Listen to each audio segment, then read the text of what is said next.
Westminster Abbey has been the coronation church since 1066, when William I was crowned here. Since then, many monarchs have had coronation ceremonies in this historic building.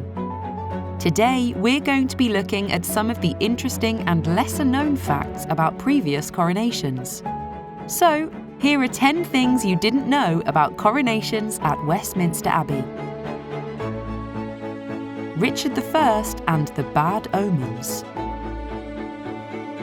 The coronation of Richard I, or Richard the Lionheart as he was known, took place on the 3rd of September 1189, 5 days before his 32nd birthday. Reports from the ceremony state that bad omens were noticed during the coronation, which included a bat fluttering around the throne and the abbey's bells ringing mysteriously without warning. Unfortunately, Richard didn't have the best of luck during his time as king. He was later captured and imprisoned by Duke Leopold of Austria after insulting him during the Crusades. Richard later returned to England after his ransom was paid, only to discover that his brother John was plotting to take his place as king. Richard I's reign and life came to an end on the 6th of April 1199, when he died from an arrow wound that turned gangrenous. Mary I's new oil and chair.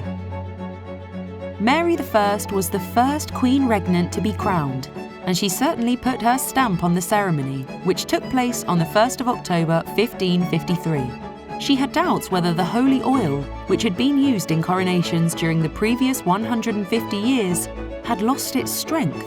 So a fresh supply, blessed by the Bishop of Arras, was obtained.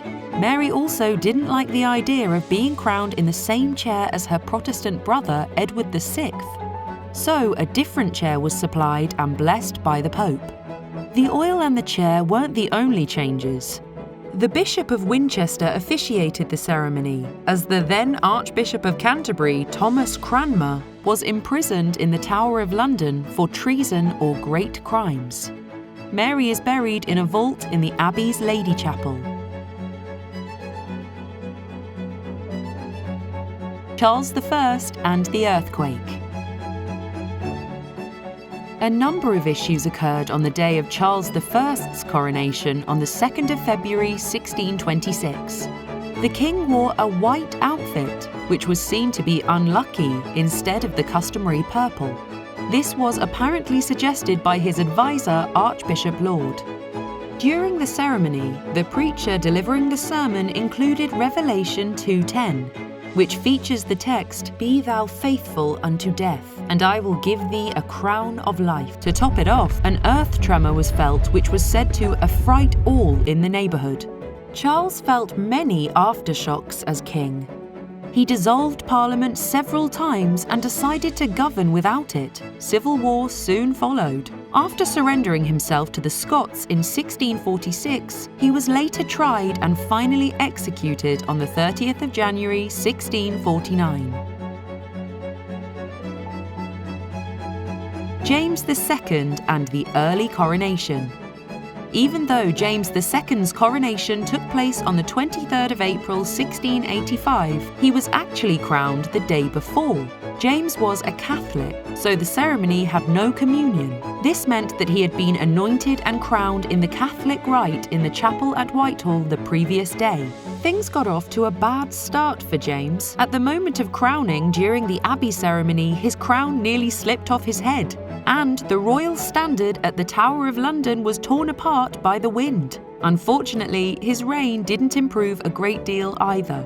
In 1688, he left for exile in France. James was declared to have abdicated. His reign lasted for less than 4 years.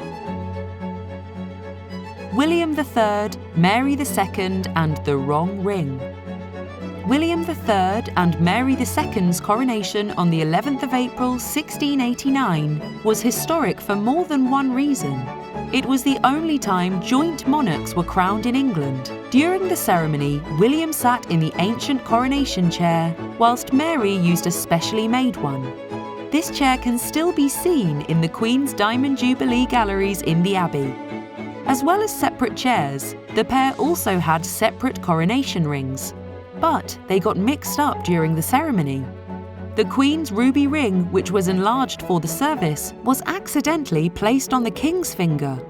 The pair are buried together in a vault beneath the Abbey's Lady Chapel. George III and the supper during the ceremony. George III's coronation on the 22nd of September 1761 was a long and lavish event. George and Queen Charlotte started walking from Westminster Hall to the Abbey at 11 a.m, and they weren't crowned until 3:30 p.m. The ceremony was conducted by Archbishop Secker, who had already baptised, confirmed and married George. The service seemed to be too long for some of the congregation, who began to eat a meal during the sermon. It was even said that the clattering of spoons, knives and forks could be heard. This wasn't the only eventful meal of the day. During the banquet, the Lord High Steward's horse had been trained to back out in the presence of royalty. To everyone's surprise, the horse accidentally entered the hall tail first and presented its backside to the high table.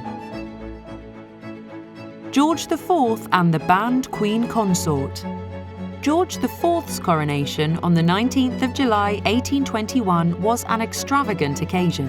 It cost a staggering £238,000, and it seemed to have everything except a Queen Consort. Although Caroline of Brunswick was separated from her husband, George IV, she insisted on being crowned. However, the king had other ideas. Apparently, on the day of the coronation, she tried to enter through one door, but a guard used his sword to stop her entering. Caroline then tried to enter via Poets' Corner, but was again refused entry and told that there was no place for her. She finally left after failing to get into the church. Victoria and the wrong finger.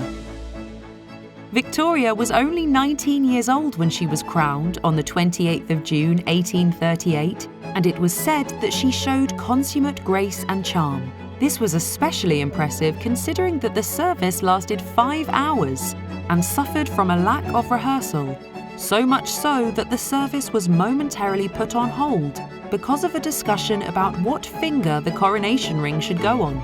Despite the fact that the ring was made for Victoria's little finger, it was forced upon her fourth finger. Victoria would later write, "I had the greatest difficulty to take it off again, which I at last did with great pain." Despite these minor problems, Victoria described her coronation as the proudest moment of my life, and she reigned for just under 63 years. Edward VII and the postponed coronation. The coronation of Edward VII was all set for the 26th of June 1902, but the king became seriously ill with an abdominal infection caused by appendicitis a few days before the ceremony. The infection was so bad that if he didn't have an operation, he would have certainly died. Reluctantly, he agreed to the operation and a shortened coronation took place on the 9th of August 1902, whilst Edward was still recovering. Apparently, some people at the time recalled a prophecy that he was never meant to be crowned. The rescheduled ceremony went as planned, although the then Archbishop of Canterbury appeared to drop the crown before placing it on Edward's head the wrong way round. This was due to his poor eyesight. Edward reigned for just under 8 years. Elizabeth II and the coronation chair cat.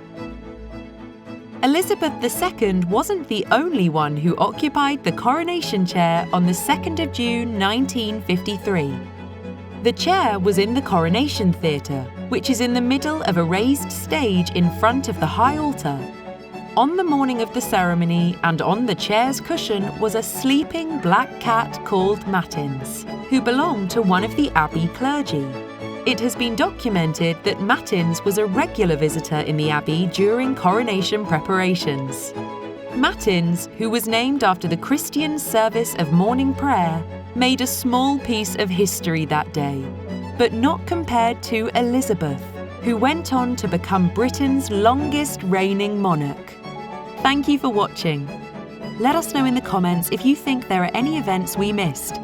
Please visit the Abbey website to find out more about the history of coronations. And feel free to visit us in person. We hope to see you soon.